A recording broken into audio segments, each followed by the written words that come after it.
إن الحمد لله نحمده ونستعينه ونستغفره ونعوذ بالله من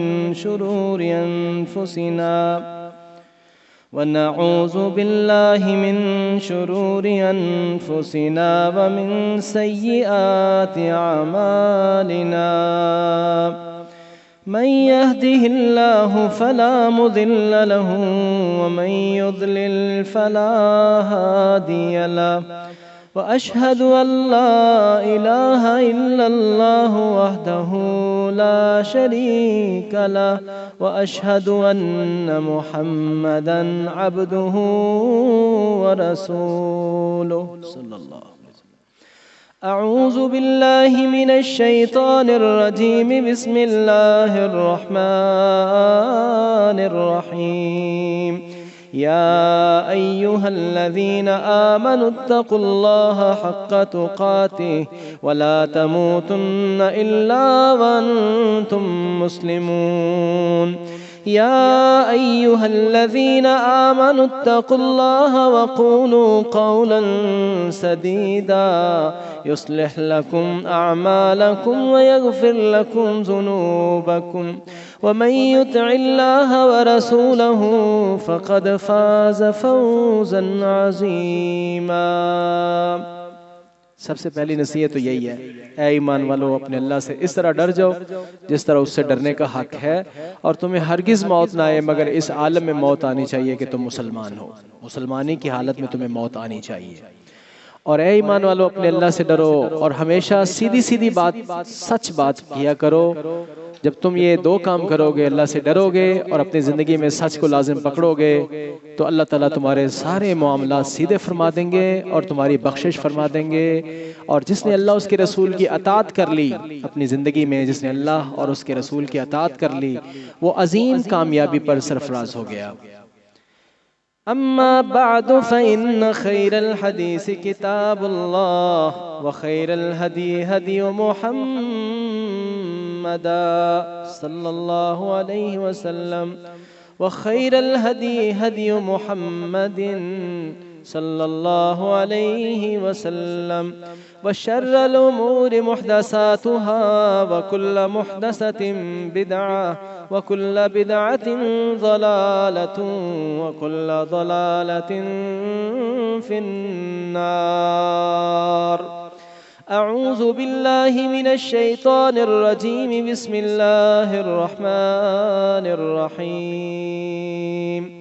تتجافى جنوبهم عن المضاجع يدعون ربهم خوفا وطمعا ومما رزقناهم ينفقون. فلا تعلم نفس ما أخفي لهم من قرة أعين جزاء بما كانوا يعملون. صدق اللہ العظیم. اللہ تعالیٰ کی حمد و ثنا کے بعد لاکھوں کروڑوں درود و سلام ہو سید کائنات، رسول کائنات، سید الاولین والآخرین، محبوب رب العالمین حضرت محمد مصطفیٰ رحمت للعالمین صلی اللہ علیہ وسلم پر. اللہ کی کروڑوں رحمتیں ہوں صحابہ کرام پر، تابعین، تبع تابعین، ائمہ کرام، محدثین اعظام، اولیاء الرحمن اور قرآن و سنت کے تمام ماننے والوں پر. اللہ ہم سب کو اس قافلہ حق میں استقامت عطا فرمائے اور حشر کے میدان میں ہم سب کو جنت میں ان کے ساتھ جمع فرمائے. میرے ایمان والے بھائیوں، یہ جو گزشتہ جمعہ گزرا ہے اس میں ہم سورہ السجدہ کی تلاوت کر رہے تھے اور ٹائم مکمل ہو گیا تو میں نے وہیں سٹاپ کر دیا، اور اسی کا کچھ حصہ میں مزید بیان کرنا چاہتا تھا، رہتا تھا، تو میں اس کو آج ابھی اس نشست میں بیان کرتا ہوں. میری دعا ہے اللہ پاک سب سے پہلے مجھے اور پھر اس کے ساتھ ہی آپ پیچھے نہیں، میرے ساتھ ہی آپ بھی، اللہ تعالی ہم سب کو اس پر عمل کی توفیق نصیب فرمائے. میرے بھائی، بڑی بڑی مجلسیں ہوں، تا حد نگاہ اجتماع ہوں اور وہاں انسان کو ایمانی فائدہ نہ ہو تو اس کا کچھ فائدہ نہیں ہے. سب لاکھوں کروڑوں خرچ کیے فضول ہیں، عبث ہیں، اور اگر ایک بات کا فائدہ یہاں بیٹھ کے ہو جائے، صرف ایک بات کا، ساری بات سمجھ نہ بھی آئے، صرف ایک بات کا، تو اربوں کھربوں کی انویسٹمنٹ سے بہتر فائدہ آپ نے پا لیا، جو آخرت کا فائدہ ہے۔ تو میں نے آپ کے سامنے جو آیت پڑھی ہے، اللہ پاک نے اپنے بندوں کا اس میں تذکرہ کیا ہے کہ میرے بندے تتجافا جنوبہم عن المضاجع یدعون ربہم خوفا وطمعا ومما رزقناہم ینفقون، کہ ان کے پہلو ان کے بستروں سے جدا ہو جاتے ہیں، اپنے نیندوں سے وہ اٹھ جاتے ہیں اور وہ تہجد میں کھڑے ہو جاتے ہیں۔ بد نصیبی دیکھیں، آج مسجدیں ویران ہیں، خالی ہیں، اور فجر کی نماز میں 2-3 لوگ ہیں۔ وہ حدیث رسول اللہ صلی اللہ علیہ وسلم کی یاد آتی ہے کہ آپ نے فرمایا بدأ الاسلام غریبا وسیعود غریبا، اسلام اجنبیت سے شروع ہوا تھا اور یہ عنقریب اجنبی ہو جائے گا۔ جب شروع ہوا تھا اسلام تو پہلے 3 سال میرے اور آپ کے آقا حضرت محمد مصطفیٰ صلی اللہ علیہ وسلم نے خاموشی سے چھپ کر دعوت دی، اپنے دوست و احباب کو، قریبیوں کو آپ نے دعوت دی۔ تو کوئی اس بستی میں مسلمان ہوتا تھا، تو کوئی اس محلے میں مسلمان ہوتا تھا، تو کوئی اس محلے میں مسلمان ہوتا تھا۔ تو شام کو جو ہے وہ رسول اللہ صلی اللہ علیہ وسلم کی محفل میں جمع ہو جاتے تھے، نبی پاک صلی اللہ علیہ وسلم سے کوئی نئی وحی آتی تو سن لیتے تھے، درس سنتے تھے، تعلیم لیتے تھے۔ اور جب جمع ہوتے تھے دار ارقم میں، ارقم رضی اللہ تعالیٰ عنہ کے گھر میں، اسی سے دار ارقم، یہ اسکول سسٹم بھی انہوں نے اس سے بنایا ہے، ٹھیک ہے، وہ دار ارقم، ارقم رضی اللہ تعالیٰ عنہ کے گھر میں کھڑے جب جمع ہوتے تھے، اور وہاں ہی ان کو معلوم ہوتا تھا کہ یہ بھی ہمارا بھائی ہے، یہ بھی اپنا ہے، یہ بھی اپنا ہے، یہ بھی اپنا ہے۔ تو نبی پاک نے فرمایا اسلام شروع اس طرح سے ہوا ہے کہ کوئی تھا، اور عنقریب ایک وقت زمانہ آئے گا کہ جس کے اندر جو اسلام پھر اجنبی ہو جائے گا۔ تو کیا یہ آج آپ کو اسلام اجنبی نہیں لگ رہا؟ اجنبی، غربت مناد اجنبی، 3 لوگ 4 لوگ نمازی، بڑا معاشرہ، یہ نہیں کہ یہ مسجد نہیں بنی ہے تو یہاں لوگ تھوڑے ہیں، آپ دوسری مسجدوں میں، یہ اتنا بڑا گاؤں ہے، میں گیا نہیں ہوں ادھر، ابھی میں اس علاقے میں نیا ہی آیا ہوں، تو مسجد میں میرا نہیں خیال کہ وہ باہر تک بھری پڑی ہوگی، اور فجر میں ہر مسجد میں یہ صورتحال ہے۔ تو اگر اللہ نے کسی کو فجر کی توفیق بخشی ہے، وہ اپنے رب کا شکر ادا کرتے ہوئے سر سجدے سے نہ اٹھائے، تو وہ اس کا شکریہ ادا نہیں کر سکتا کہ اس اللہ پاک نے اس انسان، عظیم انسان کو فجر کی اور تمام نمازوں کی توفیق بخشی ہے۔ اور اگر کسی سے ایسا اس سے پہلے نہیں ہو سکا تو میرے بھائی وہ دل چھوٹا نہ کرے، میرے رب کی غفوریت اور اس کی رحیمیت اتنی بڑی ہے، وہ اسی ایک لمحے میں اپنے رب سے وعدہ کر لے کہ آئندہ میں کروں گا، اور اپنے رب کے سامنے شرمندگی اختیار کر لے۔ میں نہیں کہتا، نبی پاک صلی اللہ علیہ وسلم نے فرمایا ہے الندامت التوبہ، دل میں انسان نادمی ہو جائے، شرمندہ ہی ہو جائے، یہی انسان کی توبہ ہوتی ہے۔ ابھی ایک لمحے میں انسان اپنے رب سے جو ہے وہ وعدہ کر لے تو اس کا رب اتنا غفور رحیم ہے، وہ سارا پچھلا معاف کر دے گا، آگے اپنا معاملہ سیدھا کر لے۔ تو میرے بھائی، یہ جو میں پڑھ رہا ہوں نا، ہم نے یہاں سے شروع کیا ہے کہ ہم جو سنیں گے اس پر عمل کریں گے، پھر پتہ نہیں میرے اللہ کی ونڈ ہے، میرے اللہ کی تقسیم ہے کہ سننے کے باوجود بھی کچھ نصیبوں کو اللہ اپنے گھر کی توفیق بھی دے دیتے ہیں۔ اپنے گھر میں توفیق وہ جمعے میں آ جاتے ہیں، کوئی جمعے کے مسلمان ہوتے ہیں، کوئی عید کے مسلمان ہوتے ہیں، کوئی ماشاءاللہ 5 نمازوں کے مسلمان ہوتے ہیں۔ تو میں نے اسی جمعے کے اندر نماز کے اوپر اچھا خاصا جو ہے وہ بھائیوں سے ایسے ہاتھ کھڑے کر کے کہا، لو جی ہو گیا نا وعدہ میرے بھائی، ٹھیک ہے۔ لیکن ساتھ ہی میری مسجد میں مستری مزدور لگے ہوئے بڑے اچھے ہیں، اللہ تعالیٰ ہو سکتا ہے جب ان کو توفیق دے مجھ سے بھی آگے نکل جائے، میں ان کے متعلق کچھ نہیں کہتا، سارے معاملے اللہ کے ہاتھ میں ہیں، میں ان کو اپنے سے کم نہیں سمجھ رہا، لیکن نہیں، اگلی عصر کی نماز نہیں پڑھی، میں حیران، مجھے اپنی دعوت پہ شک ہونے لگتا ہے، میرے بولنے میں کوئی شک ہے، اخلاص میں کمی ہے، یا اللہ مجھے معاف کر دے، اور میرے کہنے میں اگر فرق ہے تو مجھے معاف کر دے، تو لیکن اگر سننے والوں کے سننے میں فرق ہے تو یا اللہ ان کو بھی معاف کر دے، اور ان کے دلوں کو بھی نرم کر دے کہ سنتے ہیں پھر عمل نہیں کرتے۔ اور پھر میں نے ان کے سامنے آیات پڑھی ہیں کہ اللہ پاک فرمائیں گے ایک بندے کو اندھا کر دیں گے، اور وہ کہے گا میرے رب تو نے مجھے اندھا کیوں کر دیا، میں تو دنیا میں دیکھتا تھا۔ قال رب لما حشرتنی اعمی وقد کنت بصیرا، میں آج اندھا کیوں ہو گیا ہوں؟ تو اللہ پاک فرمائیں گے کذالک تتلک آیاتنا فنسیتھا وکذالک اليوم تنسی، ایسے ہی میری آیتیں تیرے سامنے پڑھی جاتی تھی تو ان کو بلا دیتا تھا، آج ہم نے تمہیں بلا دیا ہے، آج ہم نے تمہیں اندھا کر دیا، جا ٹھوکریں کھا۔ یہاں میں نے آیات پڑھی، اسی سے پہلے جو آیتیں ہیں تو اللہ تعالیٰ فرماتے ہیں فَذُوقُوا بِمَا نَسِيتُمْ لِقَاءَ يَوْمِكُمْ هَٰذَا إِنَّا نَسِينَاكُمْ وَذُوقُوا عَذَابَ الْخُلْدِ بِمَا كُنتُمْ تَعْمَلُونَ۔ چکھو اس عذاب کو، تم نے ہمیں بلا دیا تھا، اس دن کی ملاقات کو تم نے بلا دیا تھا، قیامت کو تم نے ٹھکرا دیا تھا، آج ہم نے تمہیں بلا دیا ہے اور ہمیشہ کا عذاب چکھو۔ تو یہ آیات جب ہم پڑھتے ہیں پھر اس پر ہم کیوں نہیں اپنا سر جھکا دیتے، اللہ سے کیوں نہیں ڈرتے، یہ ڈر کیوں نہیں پیدا ہو جاتا؟ کیا وہ اللہ دیکھ نہیں رہا ہے؟ کیا وہ اللہ سن نہیں رہا ہے؟ جس اللہ پاک نے ہمیں پیدا کیا ہے، جس نے بنایا ہے، جو ہمیں کھلاتا ہے پلاتا ہے، جو ہماری سانسوں کو چلاتا ہے، ان سانسوں کے سلسلے کو بحال کرنے کے لیے جو آکسیجن پرووائڈ کرتا ہے، ایک لمحے کی تیری میری آکسیجن رک جائے، ایک لمحے کے تیرا میرا سانس اکڑ جائے، ایک لمحے کی درد جو ہے وہ شروع ہو جائے، ایک دانت ہی تیرا درد شروع ہونا ہو جائے، ایک آنکھ کا درد شروع ہو جائے، ایک سر کا درد شروع ہو جائے، ایک معدے کا درد شروع ہو جائے، انسان کسی بات کا نہیں ہے۔ ابھی میرا ایک بھائی کہہ رہا تھا خُلِقَ الْإِنسَانُ ضَعِيفًا کا کیا معنی ہے؟ انسان کمزور پیدا کیا گیا ہے۔ میں نے کہا انسان دوسری مخلوقوں میں زیادہ کمزور واقع پیدا ہوا ہے۔ جانور کا بچہ پیدا ہوتا ہے اور گھنٹے ڈیڑھ گھنٹے کے بعد وہ اپنا خوراک ڈھونڈ لیتا ہے، کھڑا ہو جاتا ہے۔ انسان 2 سال کے بعد 2 سال تک کم از کم محتاج رہتا ہے اور بتا بھی نہیں سکتا۔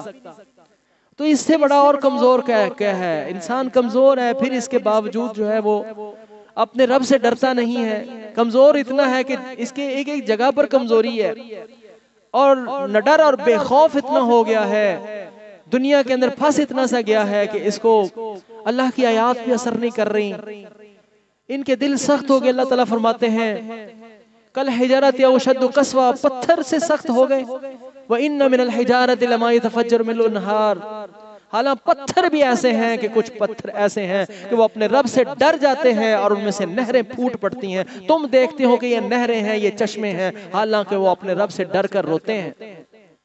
وَإِنَّ مِنْهَا لَمَا يَهْبِطُ مِنْ خَشْيَةِ اللَّهِ، حالانکہ پتھروں میں سے بعض پتھر اور پہاڑ ایسے ہیں کہ جو اپنے رب سے ڈر کر ریزہ ریزہ ہو جاتے ہیں۔ وَإِنَّ مِنْهَا لَمَا يَهْبِطُ مِنْ خَشْيَةِ اللَّهِ، اللہ سے ڈر کر وہ ڈھہ جاتے ہیں۔ لیکن یہ انسان اللہ پاک فرماتے ہیں کالحجارہ، پتھر، او اشد قسوہ، یہ اس سے بھی زیادہ دل سخت۔ یہ دلوں کی سختی گناہوں کی وجہ سے ہوتی ہے۔ اللہ فرماتے ہیں کلا بل ران علی قلوبہم ما کانوا یکسبون، یہ ان کے دلوں کے اوپر زنگ چڑھ گیا ہے، جو یہ بدبختیاں اور گناہ کرتے رہتے ہیں، دن رات اپنے اللہ کی حدوں کو توڑتے رہتے ہیں، اس کو ناراض کرتے رہتے ہیں، اس گناہوں کی وجہ سے ان کے دلوں کے اوپر زنگ چڑھ گیا، اور زنگ چڑھ گیا دل کالا ہو گیا۔ ویسے تو یہ دبانے میں تو ایک گوشت کا لوتھڑا ہے، ایک نرم سا ہے، لیکن سخت اتنا ہے کہ پتھر ہے۔ تو میرے بھائی اللہ سے معافی مانگ لیں، اللہ سے توبہ کر لیں۔ اگر دل ڈرتا نہیں، آنکھیں روتی نہیں، جلدیں کانپتی نہیں، اور نماز کے لیے اٹھتے نہیں، دل کرتا نہیں، تلاوت میں دل لگتا نہیں، تو پھر سوچنے کی بات ہے، پھر کچھ کہیں کمی واقع ہوئی ہے، کبھی کسی جگہ پر مسنگ ضرور ہو گئی ہے، اس کو تلاش کریں، اپنے رب سے توبہ کریں۔ یہ گناہوں کا بوجھ ہے کہ جو مجھے اور آپ کو اٹھنے نہیں دیتا۔ اتنی لمبی راتیں ہیں، اللہ اکبر، باتوں میں، گپوں میں، فلموں اور ڈراموں میں اور موبائل میں ہم ساری اس کو لگا دیتے ہیں۔ حالانکہ پہلے ہمارے اسلاف وہ ایسے تھے، وہ کہا کرتے تھے کہ ہمیں سردیوں کا موسم پسند ہے۔ بھی گرمیوں کا موسم پسند ہے آپ کو، یہ سردیوں کا تو کیوں پسند ہے؟ وہ کوئی اور وجہ ہوگی، لیکن ان کی وجہ پوچھیں، وہ کہتے ہیں ہمیں سردیوں کا موسم پسند ہے۔ کیوں پسند ہے؟ اس کی لمبی راتیں ہوتی ہیں، تو لمبی راتوں میں نیند بھی پوری کر کے تہجدیں پڑھ سکتے ہیں۔ اس کے چھوٹے چھوٹے دن ہوتے ہیں، آپ روزہ رکھ سکتے ہیں۔ ایک چھوٹے سے اتنے سے دن ہے، اتنا سا دن ہے، اس کے اندر روزہ بڑا آسانی سے رکھا جا سکتا ہے۔ اور اتنی لمبی راتیں ہوتی ہیں، سو سو کے بندہ تھک جاتا ہے۔ تھکیں گے تو تب ہی نہ جب سنت کے مطابق سوئیں گے۔ نبی پاک سے میرے اور آپ کے رہبر و رہنما حضرت محمد مصطفیٰ صلی اللہ علیہ وسلم کی یہ حدیث سن لیں، حدیث سن لیں اور عزم کر لیں گے اس پر عمل کریں گے۔ اور نبی پاک صلی اللہ علیہ وسلم کا کوئی بھی حدیث ایسی نہیں ہے کہ جس پر انسان عمل نہ کر سکتا ہو۔ میں آپ کو کسی مشکل میں نہیں ڈالنے لگا، مشکل میں نہیں ڈالوں گا آپ سے، میں وعدہ لے لوں۔ آپ کا کام کاج بہت زیادہ ضروری ہو تو چلو وہ معافی اس کو آپ کر لیں، اس کے بعد کا وعدہ کر لینا۔ نبی پاک صلی اللہ علیہ وسلم عشاء سے پہلے سونے کو ناپسند کرتے تھے، عشاء سے پہلے، مغرب کے بعد عشاء سے پہلے سونے کو ناپسند کرتے تھے، اور عشاء کے بعد نبی صلی اللہ علیہ وسلم باتیں کرنے کو ناپسند کرتے تھے۔ آپ سے زیادہ مصروف انسان اس دنیا میں نہیں گزرا، آپ نبی کائنات ہیں، ساری امت کا بوجھ، ساری قیامت تک کے انسانوں کا بوجھ آپ کے سر پر اور آپ کے کندھوں پر ہے، اور نکاح و طلاق کے مسئلے آپ نپٹا رہے ہیں۔ ہم صرف ایک مسئلے کے امام ہوتے ہیں تو ہمارے پاس ٹائم نہیں ہوتا، ہمارے پاس ٹائم نہیں ہوتا کسی کا ایک منٹ کا واٹس ایپ سننے کا ٹائم نہیں ہوتا۔ ہم لوگ، آپ کے پاس ٹائم نہیں ہے بھائی، لیکن نبی پاک صلی اللہ علیہ وسلم کی مصروفیت دیکھیں کہ 9 گھر ہیں، 9 بیویاں ہیں بیک وقت جو زندگی میں تھیں، اور وہ بھی آپ نے شادیاں، ساتھ ہی وضاحت کر دوں کہ اپنے کو شوق کے پورے کرنے کے لیے نہیں کیا۔ اگر شوق پورے کرنے کے لیے نبی پاک صلی اللہ علیہ وسلم نے شادیاں کی ہوتی تو آپ اپنے 25 سال کی عمر میں 20 سال کی لڑکی لاتے، آپ نے 40 سال کی عورت سے شادی کی ہے۔ جب آپ 50 سال کے ہیں تو اس وقت آپ صلی اللہ علیہ وسلم نے سودا رضی اللہ تعالیٰ عنہ اتنی بوڑھی تھیں کہ وہ ان میں خواہش بھی نہیں باقی رہ گئی تھی، اپنی باری انہوں نے حضرت عائشہ رضی اللہ تعالیٰ عنہ کو دی تھی، وہ بیواؤں متعلقاؤں کے ساتھ آپ نے شادیاں کی تھی۔ تو خیر یہ تو سر راہ بات آگئی تو میں نے اس کی بھی وضاحت کر دی۔ تو ان کے گھر بھی چلانے ہیں، ان کو بھی ٹائم انصاف کے طور پر دیتے تھے، لوگوں کے جج بھی تھے، آپ سپہ سالار بھی تھے، اور جب سے آپ نے نبوت کا اعلان کیا تھا کبھی انہوں نے آپ کو آرام سے سکھ کا سانس لینے دیا ہی نہیں۔ ادھر سے جنگ سے جان چھوٹتی تھی تو کوئی ادھر سے سر اٹھا لیتا تھا۔ پڑھے تو صحیح سیرت نبی پاک صلی اللہ علیہ وسلم کی، آپ ایک غزوے سے بھی فارغ ہوتے نہیں تھے، 2 اور سر اٹھا لیتے تھے، وہاں ادھر سے نمٹ کے آتے تھے تو دوبارہ پھر سے شروع ہوا ہوتا تھا۔ بقیہ جو 23 سالہ زندگی ہے رسول اللہ صلی اللہ علیہ وسلم کی، نبوت کی، اس میں آپ صلی اللہ علیہ وسلم دیکھا ہی ہے۔ اور پھر میرے اور آپ کے رہبر و رہنما حضرت محمد مصطفیٰ صلی اللہ علیہ وسلم کو اللہ پاک فرماتے ہیں، یا ایھا المزمل قم اللیل الا قلیلا نصفہ او انقص منہ قلیلا او زد علیہ ورتل القرآن ترتیلا۔ اے کملی کو اوڑھنے والے مزمل صلی اللہ علیہ وسلم، یا ایھا المزمل قم اللیل الا قلیلا، رات کو آپ کھڑے ہوں لیکن اتنا نہ کھڑے ہوں کہ آپ کے قدم سوج جاتے ہیں، قدم سوج جاتے ہیں، قدم۔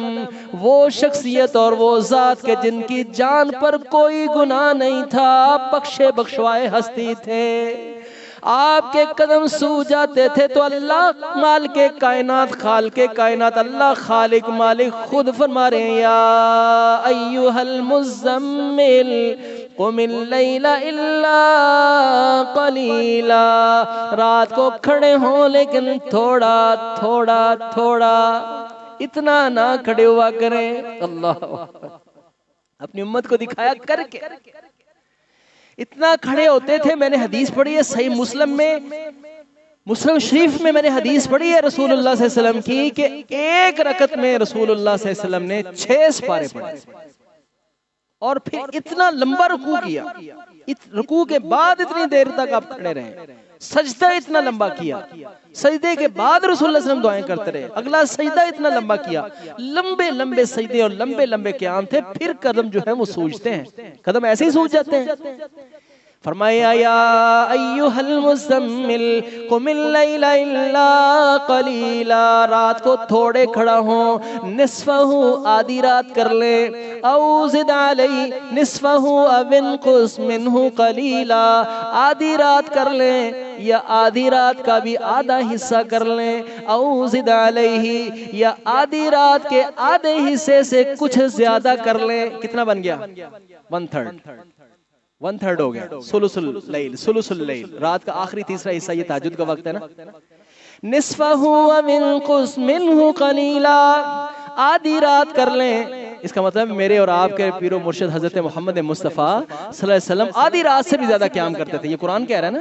نصفہ آدھی رات کر لیں، او انقص یا آدھی رات کا بھی آدھا حصہ کر لیں، او زد علیہ اس سے کچھ زیادہ کر لیں، ثلث اللیل ہو گیا رات کا تیسرا حصہ، لیکن ورتل القرآن ترتیلا قرآن کو ٹھہر ٹھہر کر محبت سے رک رک کر پوری محبت سے پڑھیں۔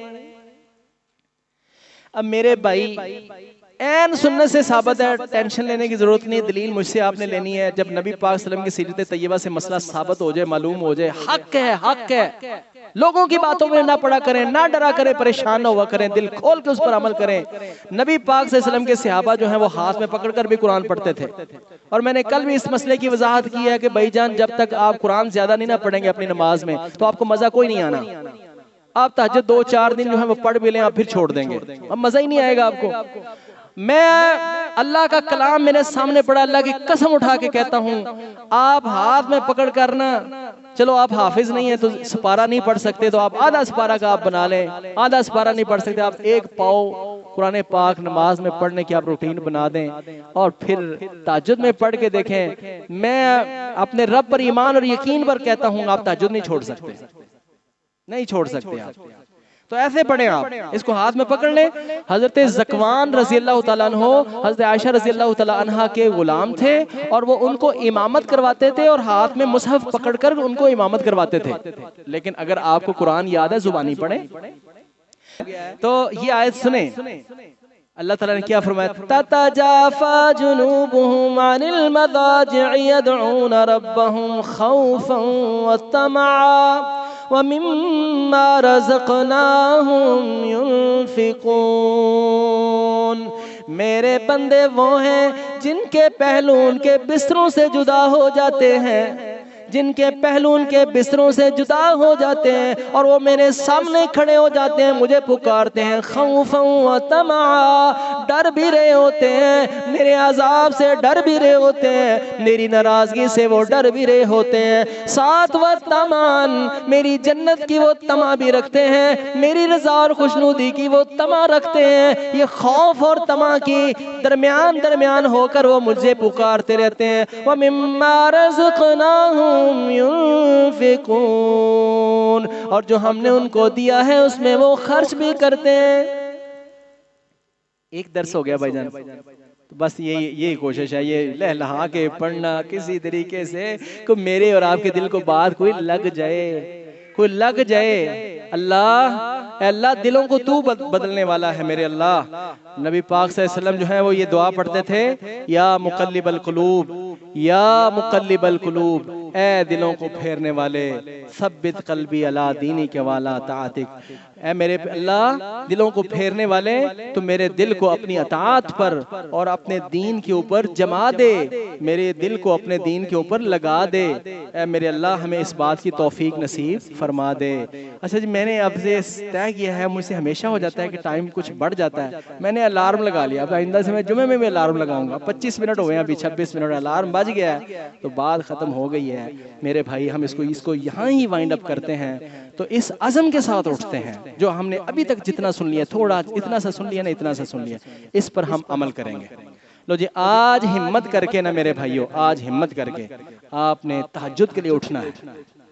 لو جی آپ نے آیت سنی، اللہ کا کلام سنا ہے نا، ایک آیت سنی ہے آپ نے، اس کی ہم نے دیگر وضاحت کی ہے کہ میرے بندے ان کے پہلو ان کے بستروں سے جدا ہو جاتے ہیں اور وہ مجھے پکارتے ہیں، یدعون ربہم، وہ اپنے رب کو پکارتے ہیں، خوفاً و طمعاً، ڈرتے بھی ہیں طمع بھی رکھتے ہیں۔ تو یہ کیفیت لے کر نا آج ہم نے کھڑے ہونا ہے۔ شروع میں آپ کو ہمت کرنا پڑے گی انشاءاللہ، اور پھر انشاءاللہ ایک ہفتہ جب آپ کا لگ گیا تو پھر اللہ کے فضل سے یہ کام آپ سے چھوٹنے والا نہیں ہے۔ جب تہجدیں پڑھیں گے تو پھر نمازیں تو پڑھیں گے ہی نا، باقی چیزیں اس کے اندر آ ہی جائیں گی۔